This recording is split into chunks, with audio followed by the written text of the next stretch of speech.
Mapagpalang araw, mga kapanalig ko kay Kristo. Ang inyong brother Nico Cruz po ito. Kumusta po kayo? Bago po ang lahat, God is forever in control. Sabi po sa Psalms, chapter 23, verse 6, sabayan niyo po ako mga kapanalig.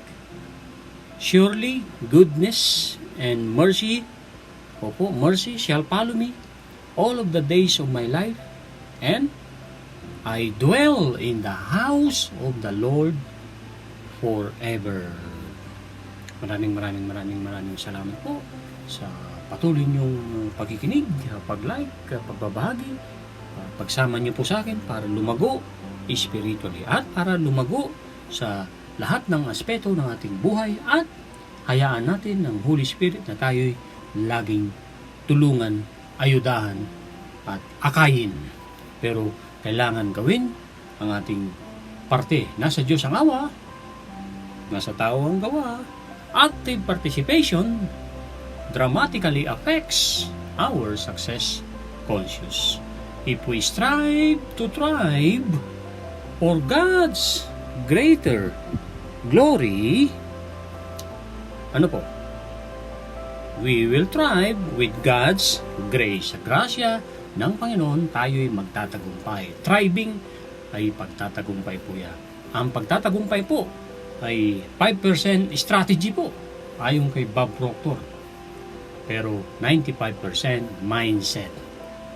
Kaya kailangan ang ating mindset ay maka-Diyos, masunurin sa Diyos, manatili sa Diyos, kilalanin ng Panginoon na galing sa Kanya lahat ang mga natatanggap natin at itanim ang salita ng Diyos. Itanim ang mga salita ng Diyos. Episode 114 po tayo ngayon, December 2, a blessed Saturday, mga kapanalig ko kay Kristo. Ang title po for today sa mensahe ni Lord Jesus Christ sa libro ni Sarah Young, Enjoying Kapayapaan sa Presensya ng Panginoong Hesus. Ang pamagat na librong ito ni Sarah Young ay Jesus Calling. Mensahe ito ni Lord Jesus Christ sa atin lahat dahil Bible Scriptures po ito. So, ang pamagat po ang kapag ang tinutukan mo ay ang sumunod sa akin, mararanasan mo ang aking presensya ng kapayapaan. Tatalakayin din natin ang leadership, Maxwell Leadership Bible. Ang pamagat po, Aaron, kuya ni Moses po yan. God's Call, People's Confirmation, and about learn, execute, and then prayer numbers 16 at leadership number 16 ni Lord Jesus Christ sa libro ni Sarah, Dr. Mike Murdock. Opo, Dr. Mike Murdock. Classic book po yan. The 58 Leadership Secrets of our Lord Jesus Christ. Tinalakay na po natin yan mula February this year sa Spotify. Mula episode doon sa Leadership number 1 hanggang number 58. And then 100 Prayers, 100 Psalms ni Julie A. Link. Mula prayer number 1 hanggang prayer number 86, and then itinuloy na natin sa YouTube prayer 87 hanggang 100. Ito na po, nagsimula tayo ngayon ay 114 days na po tayo. Time flies. Kaya dapat talaga we manage the activities of our time at kailangan committed, and ang isa pa ay we walk the talk. Unahin natin talakayin ang learn, execute. Learn new things, learn about ano yung pinagagawa sa iyo ng ating Panginoong Hesus, at execute mo yan with the empowerment of the Holy Spirit. Pagka mayroong idea, mayroong ang hands ay isang infinite idea yan. Siyempre galing sa Panginoon yan. Kung kikilalanin mong galing sa Panginoon yan, pagka sinabi sa iyo na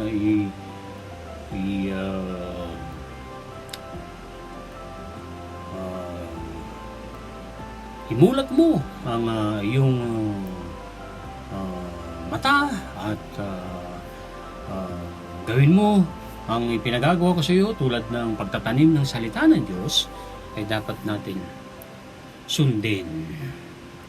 So, learn, execute, learn, execute. So, dahil we learn new things, we apply that. Kasi kung hindi natin i-apply ang mga natututunan natin, ay useless po yan. So, pagka in-apply natin, check yan na may resulta yan kung mayroong mindset, mayroong perseverance, at mayroong persistence. At siyempre, nandun yung determination at endorse mo. At ikaw ay babaliwala sa iyo yung mga kabiguan. Dahil ang mga kabiguan ay merong yung equal na kapareho na benepisyo or greater or mas higit pa na benepisyo. Depende na lamang sa iyong pagpupursige, depende na lamang sa iyong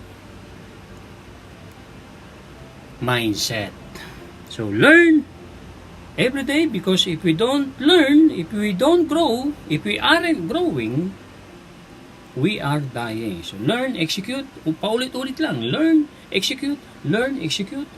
Pagka bago mong natutunan kasi yan, hindi yan perfect na pag in-execute mo, pero as you go along, especially ang motibo mo ay sumunod sa Diyos, magpatawad.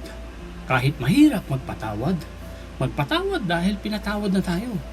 Kaya hirap tayong magpatawad, sabi ni Father J.D. Saldivar, kasi inisip natin nawalan tayo. Hindi tayo nirespeto, hindi tayo ginalang, at hindi tayo pinasalamatan, hindi tayo ni-recognize. Yun ay dapat nating tanggalin yan. Hindi tayo nawalan na kung tayo ay nagpapasensya, nagpapatawad, at hindi tayo ipapalugi ng ating Panginoong Hesus pag tayo nagpatawad, pag tayo ay nagbigay as a cheerful giver, hindi napipilitan lamang. Ito po ang number 16, Leadership of Jesus, episode 114. And ito po ang pamagat ng Leadership of the Lord Jesus Christ. Number 16 ay Jesus offered incentives. Nag-alok ng insentibo si Lord Jesus Christ. So, gayahin natin siya pagka gusto nating maingganyo mga tao, tulad na lang ng ating mga pets. Pagka sumusunod sa atin yan, maligaya tayo na binibigyan natin yan ng incentives ng pagkain at anumang gusto ng ating pets. Ganoon din tayo mga tao. Ang mga tao ay ang isa sa motibo natin ay magtagumpay. Pero hirap ang pagtatagumpay pagka nangingibabaw ang emosyon. So kailangan mas matatag. Yes, mas matatag dapat ang ating mga motibo. Ano ba ang motibo mo, kapanalig? Gusto mo bang magkaroon ng mahusay na kalusugan? Gusto mo bang magkaroon ng mahusay na buhay? Gusto mo bang mabuhay ng matagal? Gusto mo bang maglingkod sa Diyos?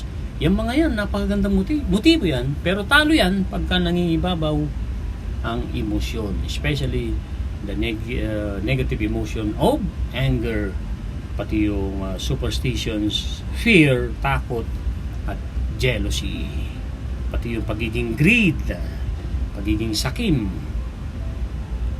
So, Jesus offered incentives. Ito po yung mga highlights, mga kapanalig ko kay Kristo.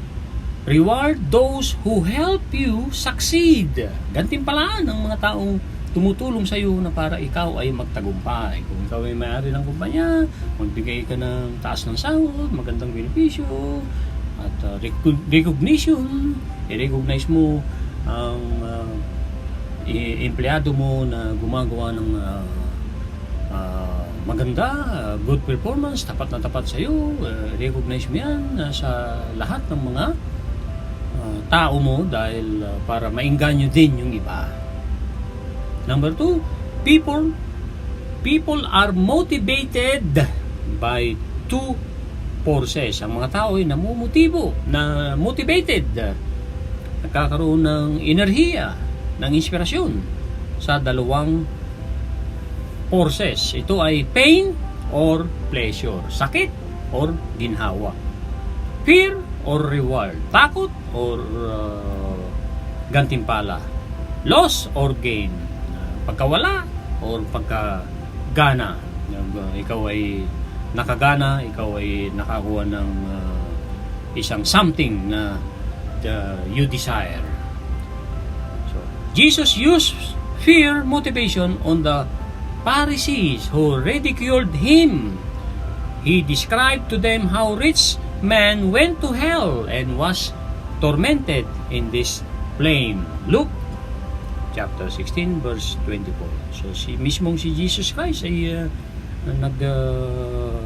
nagbigay din ng takot, ng motivation sa mga Pariseo dahil talagang inaalipusta ng mga Pariseo si Lord Jesus Christ.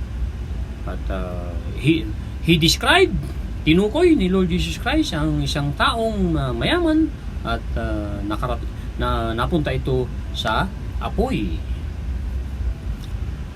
However, when Jesus was talking to his disciples, he used rewards. Pagka ang kausap ng ating Panginoong Hesus ang kanyang mga disipulo, ginagamitan niya ng mga motibasyon na mayroong gantimpala at insentibo na para ma-motivate sila, to motivate them. In my Father's house, sabi niya, are many mansions. If it were not so, I would have told you, I go to prepare a place for you. Nasa John chapter 14, verse 2. So, si Lord Jesus Christ nagsabi na sa aking kasakarian ng aking ama, mayroong napakaraming mansyon. Kung hindi, hindi ko sasabihin sa inyo ito, at ako ay nag-aanda ng lugar para sa inyo. And then, ito pa, you are created with desire to increase. Decrease is unnatural. Tayo ay ginawa ng Panginoon para tayo lumago, para tayo magtagumpay. Siyempre, para tayo magtagumpay, manatili dapat tayo sa true vine. Sa John 15:7, natutunan ko to over 2 years ago kay Coach Peter Newfield, isa kong business coach at kasamahan ko sa BNI, Advocates of Excellence, at sa edad niyang 82 ay talagang malusog na malusog pa ito dahil he see to it na nagko-contribute siya sa kanyang community. So doon ko rin natutunan sa kanya yung if you aren't growing, you are dying. So talagang tinawag tayong lumago, at ang sabi sa John 15:7, if you abide in me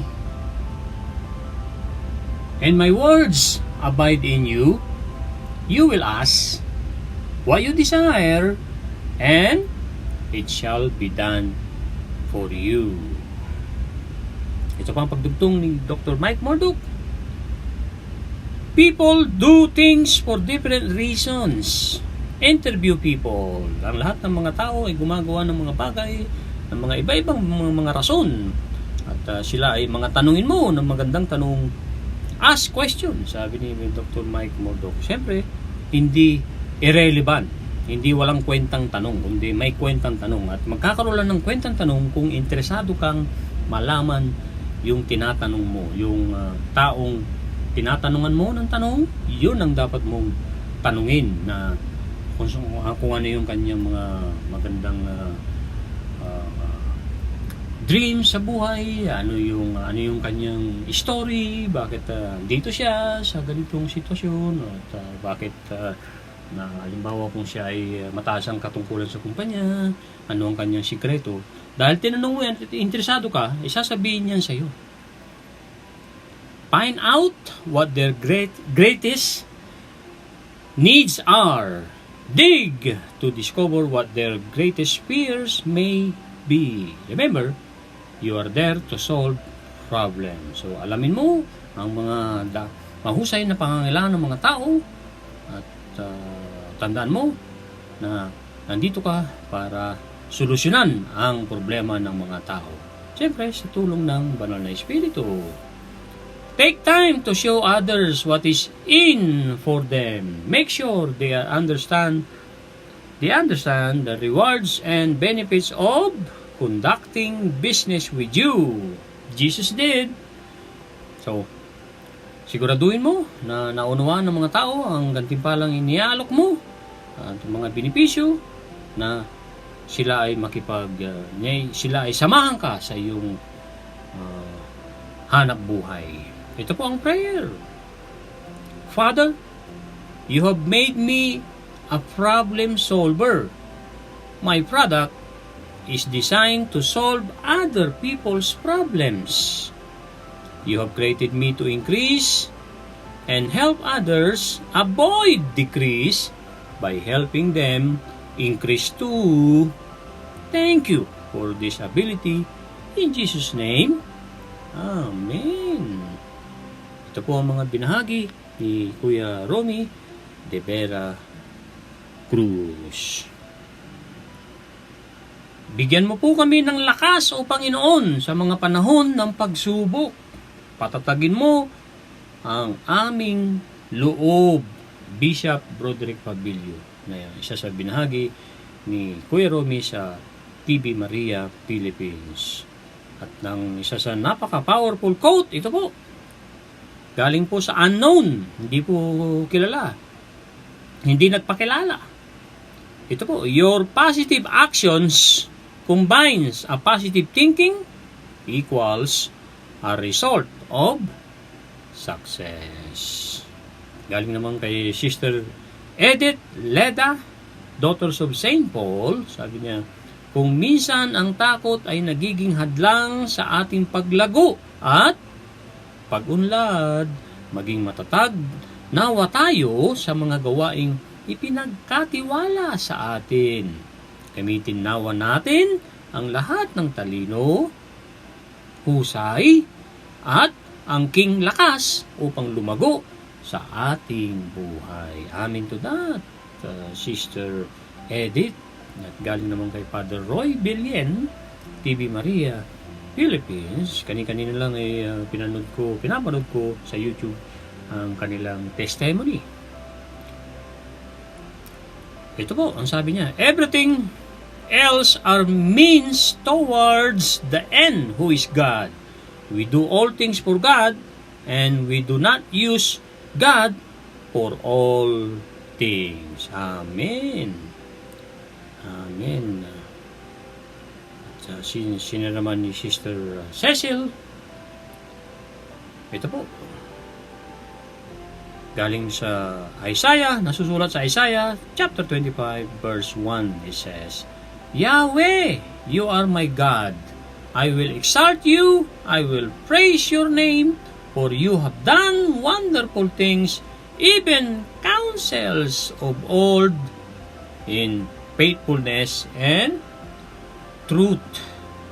Pangalawa, galing pa rin kay Kapanalig Cecil, nasa Psalms chapter 23 verse 6. So, yung sinasama natin araw-araw, paborito po natin to, mga kapanalig.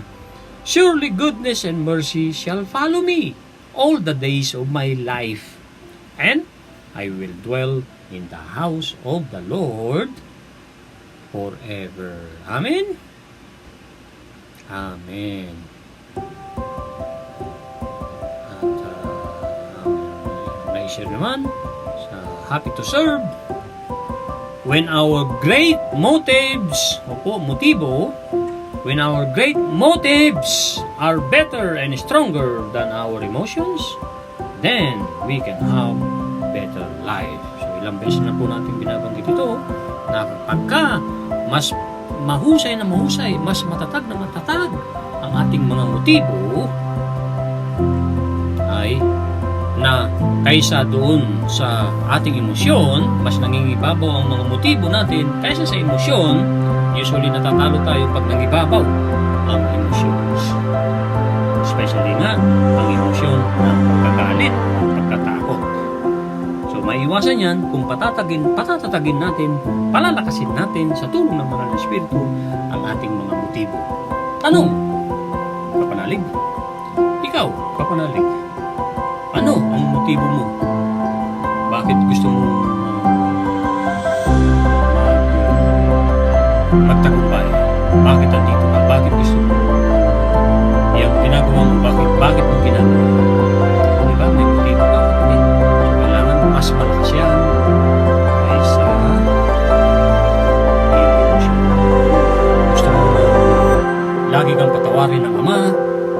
Ama sa langit, syempre, dapat lagi ka rin mas malakas ang pagpapatawad. At yung oportunidad na yan ng pagpapatawad ay malaking benepisyo yan sa atin. Kasi forgiveness is an act of self na mas kalugod-lugod sa Diyos na pagka nakakaharap natin ay mga adelantadong mga tao, mga ugaling aso, mga ugaling talagang di mo mapanaag, di mo maintindihan ng ugali at pinatawad mo pa rin, napakabuti ka pa rin. Naintindihan mo ang sinasabi sa Proverbs chapter 15 verse 1, ang marahan na sabot ay nakakawala ng buot, pero marahas na walang nasabot ay nakakatanggal ng dati. Naintindihan mo yan, nakipag-usap ka sa kapwa mo na yan ang motivation mo, dalhin siya sa Panginoon, napatawarin siya, akayin siya. Siyempre, hindi mo maakay ang isang tao na mababa ang kanyang pag-iisip kung hindi ka muna bababa at akayin mo siya. Ang ating Panginoong Hesus ay the God who is stoop. Ibig sabihin, yumuyuko siya. Tignan niyo yung babaeng nahuli sa pangangalo niya. Diba, yumuko ang Panginoon at gumuhit sa buhangin, and then nung hindi binato ng mga nag-aakusa sa kanya, kasi nga sabi ni Lord Jesus Christ, kung wala kayong kasalanan, sige, mauna na kayong bumato. Lahat naman sila may kasalanan, kaya mula sa elders hanggang sa mga bata ay binitawan ng kanilang bato, at muli yumuko ang Panginoon. Sabi doon sa babae, dahil kayo ko ngayong babae, iyang-iya sa kahiyan, nahuli sa akto. And then, sa pangangalo niya, and then sabi ng Lord Jesus Christ, babae, asan na ang nag-aakusa sa iyo? Wala na po, Panginoon, sabi niya. Go and sin no more. Umayo ka at huwag ka na magkasala. Kailangan, gusto natin umatay, ang motibo natin na umatay, palakasin ang ating kandila. Yan ang dapat isa nating matinding at mahusay na motibo ay kailangan magawa natin yan muna sa pagpapalakas ng ating motibo. Malakas na ang ating ilaw, saka tayo umatay sa mga taong mahihina o walang ilaw, na madilim ang kanilang buhay. Amen? Ito pa, you can't effectively focus on two important things at once. Hindi ka magiging epektibo na ikaw ay tumutok sa dalawang mahalagang bagay sa isang panahon. Pinayunan niya ni John Canary at ni Bob Proctor, ang pagtatanim ay iwalay sa pag-aani. Hindi mo magagawa pareho. Amen? Pagtatanim, may tamang panahon na pagtatanim, may tamang panahon na pagtatanim. Yan sa ba? O dalaw pa, if you win the morning, you will win the day. Ano? Pag napagtagumpayan mo ang mga aktibidades mo sa umaga, napagtagumpayan mo na din ang araw na yan. So, ang ibig sabihin dito, if you win the morning, kagaya ng pagtumunog ang alarm clock mo, madalas ang iba, or marami sa atin ay mag-i-snooze muna. I-dip muna, pipindutin yung alarm clock na i-snooze, and then after 10 minutes, i-dip muna ako. Nag-iisip, wala namang naiisip, at kung ano-ano ang kanyang mga naiisip. And then, yung iba, magbubukas ng Facebook, ang kanilang cellphone, at ano pang mga ginagawa nila, hindi nila mapawari na gumagawa sila ng mga procrastination at negative energy yun. So, pagka ganun ang ginagawa natin, inaantala natin ang paggawa natin ng, sa araw, pagbangon. Dapat gumawa ka ng agad. Ano naman ang gusto mong gawin? Meditate, siyempre, after brushing your teeth, mayroon ng maligambang na isang basong tubig, magdasal, magbasa ng Bible, meditation, then magsulat ka ng mga affirmation mo, mga pasasalamat mo, gratefulness sa Panginoon. Yan ang mga magandang mga habits. Pag yan ang nagawa mo daw ng tuloy-tuloy kasi consistency is another thing na important na dapat natin gawin. Ginawa natin today, dapat natin tuloy-tuloy yan dahil regularity is a key. Okay? Self-discipline is taking possession of your mind. Ang self-discipline na definition ni Napoleon Hill, kagaya ng binasa ko, ay angkinin, patakbuhin natin ang ating sariling isip. Hindi lang yung disiplina na mag-exercise ka, maganda yan. Diet ka, maganda yan. Tutulog ka ng maaga, maganda yan. Pero ang pinaka-the best na disiplina ay angkinin mo, patakbuhin mo ang sariling isip. Kapag meron na naangkin mo na ang pagpapatakbo ng iyong isip, madali mo na maharap unos na bigay mo. Amen? And ito po ang 3 Bible Scriptures, episode 115. Simulan natin sa Isaiah chapter 9 verse 6. It says, "For unto us a child is born, unto us a son is given, and the government will be upon his shoulder, and his name will be called Wonderful Counselor, Mighty God, Everlasting Father, Prince of Peace." Sino pong tinutukoy dito ni Prophet Isaiah? Sa the book of Isaiah ay si Lord Jesus Christ. Gaano katagal itong nai-prophesy, nasabi na ni Prophet Isaiah bago dumating si Lord Jesus Christ. Sabi sa Bible, sabi ng mga mas eksperto, dahil ako naman ay baguhan sa Bible at narinig ko lang at pinaniniwalaan ko, 500 to 800 years before Christ, sinabi na gagawin, mangyayari pagdating ng Messiah na si Lord Jesus Christ. Amen? And then, ang pangalawa na scriptures ay John 20 verse 19 hanggang 21. It says, "Then the same day, at everything being the first day of the week, when the doors were shut, where the disciples were assembled for a fear of the Jews, Jesus came and stood in the midst and said to them, Peace be with you. When he had said this, he showed them his hands and his side. Then the disciples were glad when they saw the Lord." And then last verse, "So Jesus said to them again, Peace to you. As the Father has sent me, I also send you."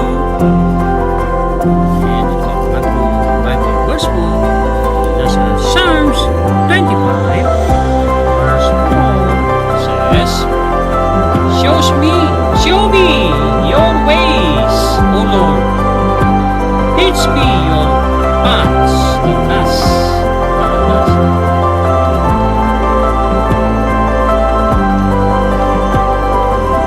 Ito po ang mensahe ni Lord Jesus Christ, episode 114. Mensahe ni Lord Jesus Christ sa atin lahat, mga kapanalig.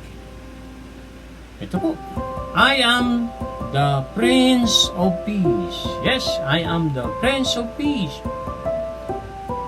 As I said to my disciples, I say also to you, peace be with you. Since I am your constant companion, my peace is steadfastly with you. When you keep your focus on me, you experience both my presence and my peace. Worship me as a King of Kings, Lord of Lords, and Prince of Peace. You need my peace each moment to accomplish my purposes in your sometimes you are tempted to take shortcuts in order to reach your goal as quickly as possible. But if the shortcut requires turning your back on my peaceful presence, you must choose the longer route. Walk with me along paths of peace. Enjoy the journey in my presence. Steadfastly ay matatag. Ito na po ang ating pagninilay-nilay. Bago natin talakayin sa Maxwell Leadership Bible Lessons, which is nasa Leviticus pa rin tayo. Ako ang prinsipe ng kapayapaan. Yan ang deklarasyon ni Lord Jesus Christ sa ating lahat. Pero yan, siya talaga ang prinsipe ng kapayapaan. Hatid niya ng kapayapaan lamang ng ating isipan, ng ating kalooban. Kung may nasa ating kasi binigyan ng free will. Remember po, discuss sa last episode, mental faculties natin, nasa dyan, will,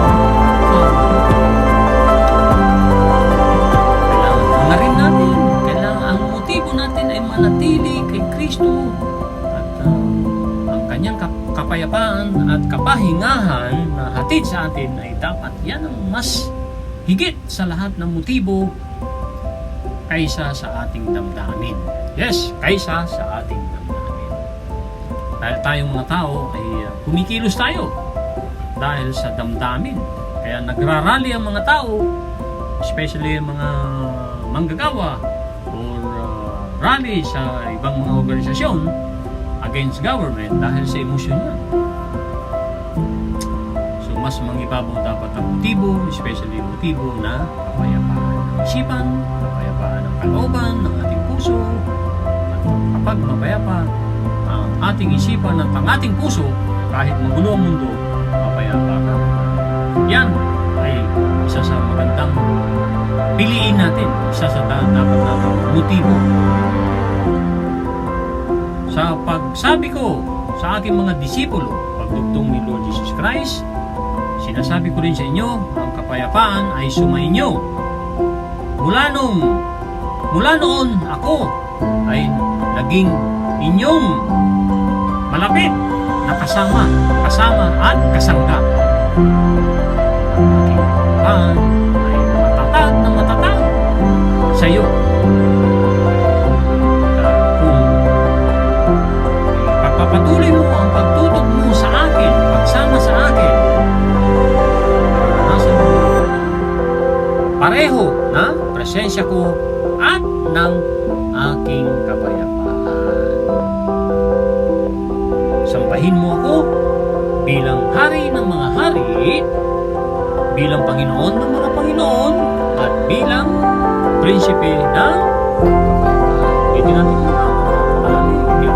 sabi ni Jesus Christ sa ating lahat, sambahin mo bilang hari ng mga hari, ng mga Panginoon, ng mga Panginoon, ng Panginoon, ng mga Panginoon, bilang prinsipe ng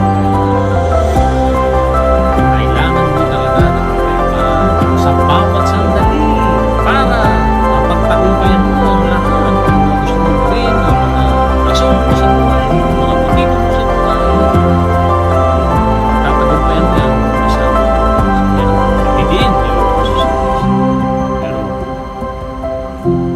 Minsan, ikaw ay natutokso na gumawa ng sarili mong paraan, shortcuts, para makamit mo ang iyong mga layunin sa mabilis kung kinakailangan, sa mabilis na at kung posible.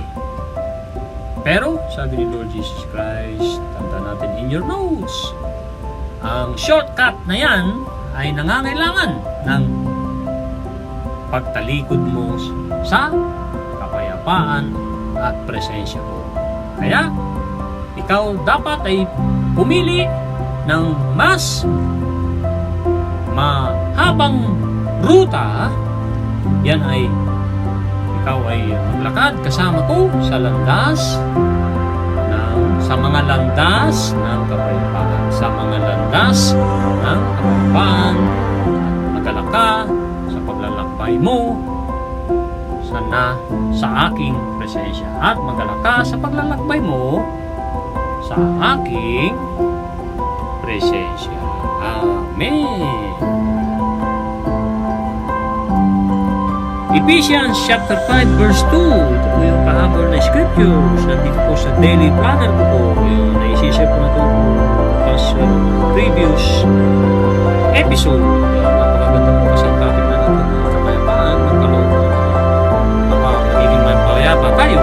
Pipili natin si Jesus Christ at sasabuhin natin ang mga turo niya bilang pagmahal ng tapat sa Diyos, number 1 sa Diyos, at mahalin ang sarili kagaya ng pagmamahal mo sa kapwa mo, or mahalin mo kapwa mo kagaya ng pagmamahal mo sa sarili. Ito po, Ephesians chapter 5 verse 2. Walk in the way of love, just as Christ loved us and gave past tense himself up for us as a fragrant offering and sacrifices to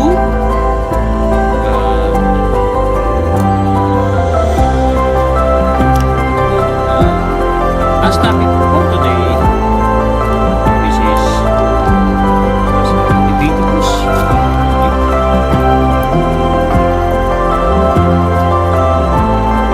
Leviticus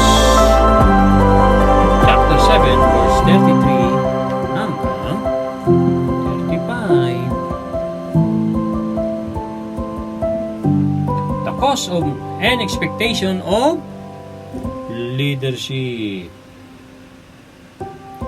Yung Aaron's God's Call na nasabi ko kanina ay bukas po yun sa episode 115 kung pahintulutan tayo ng Panginoon. Nagkamali lang po ako ng basa at lagay doon sa aking notes. Ito po, si Aaron, ang kuya ni Moses, the cause and expectation of leadership. Ano ibig sabihin? Ni John C. Maxwell po rito, mga kapanalig. Aaron, like many leaders throughout history, receive a divine calling. Si Aaron na kuya ni Moses, kagaya ng maraming mga pinuno sa mga nagdaang panahon, ay tumanggap ng divine calling. Isang napakatinding, mahusay na pagtawag sa kanila bilang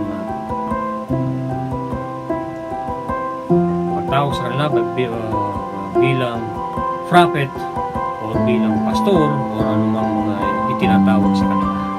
Pero pag nilay-nilayan natin yan, pag yan ay kiniklim natin sa sarili natin, tinawag tayo ganito, bahay ni Pastor Iblavis, baka ikaw lang ang ginagawa sa mga suriin mo. God chose Aaron in his sons to serve as Israel's priests and charged them with carrying out rituals and sacrifices on behalf of all Israelites. Tinawag ng Panginoon si Aaron bilang pinakamataas na pari at ang kanyang mga anak para gabayan ang mga tao sa Israel at manguna sa pagbibigay ng alay sa Panginoon. Scripture gives meticulous detail to their ordination and calling. Their conduct was to be beyond reproach, paninisi, and God made it crystal clear that failure to uphold His established guidelines would result in death. Sinabi na ng Panginoon, binigyan ng matinding instruction, mahusay na turo, gabay ng ating Panginoong Ama sa Langit, sila Aaron at ang kanyang mga anak bilang mataas na pari at para alalayan, gabayan ng mga tao sa Israel at manatili sa Panginoong Hesus. At kung mula sa paninisi At kung hindi sila makakasunod, ito ay magre-resulta ng kamatayan. Opo, sinabi yan sa Leviticus. Numerous accounts in the book of Leviticus demonstrate the high cost and expectation that goes with the holy calling to leadership positions. Napakaraming pagkakataon dito sa libro ng Leviticus na i-demonstrate ng ating Panginoong Ama sa Langit ang kanyang mga inaasahan sa mga tao na tinawag sila na sumunod sa Diyos at lalo na sa mga pinuno sa kanilang mga posisyon at mga pari. As the high priest, Aaron was the only one authorized to enter the most holy place and appear before the very presence of God. The Lord has set Aaron apart for His work. So, bilang pinakamataas na pari, itong si kuya ni Moses na si Aaron, siya lang ang pinahintulutan ng Panginoon at autorisado na pumasok sa most holy place at nakikipagkita sa kanya ang Panginoon sa presensya ng Panginoon. The Lord set Aaron apart for His holy work. Iniwalay ng Panginoon sa kabanal-banalang trabaho ng Aaron para sa mga tao. Despite his high calling, Aaron struggled with authority and later cave lumbak in the depraved wishes of the people. Masama. At ang huli, itong si Aaron na tinawag na mataas na pari ay talagang nabigo na napakasiwaan niya ang mga tao para manatili ang mga tao sa ating Panginoon, na sumunod sa ating Panginoon. Binigay na sa kanila ang utos na pagka hindi sila nakasunod, kamatayan ang magiging kapalit. Pero si Aaron ay talagang sumunod sa mga masasamang loob, sa mga masasamang gustuhin ng mga tao. He failed a crucial juncture and lead Israel in pagan worship service. Nabigo si Aaron, naduktungan ang paglalakbay nila sa matuwid na landas para pangunahan ng Israel sa kabuto sa tamang daan, pero nabigo nga si Aaron at napangunahan pa niya ang kanyang mga kababayan sa Israel para sa pagsamba ng mga Diyos-Diyosan. An abomination. Abomination po ay kasuklam-suklam. An abomination that lead to the deaths of many Israelites. Kaya dahil kay Aaron hindi niya naipatupad ang kanyang tungkulin at imbis na mayakay ang mga tao sa Israel patungo sa landas ng Panginoon, manatili sa landas ng Panginoon, siya pa ang nauna sumamba sa mga Diyos-Diyosan. Dahil kasuklam sa Panginoon ito, marami ang namatay ng mga tao.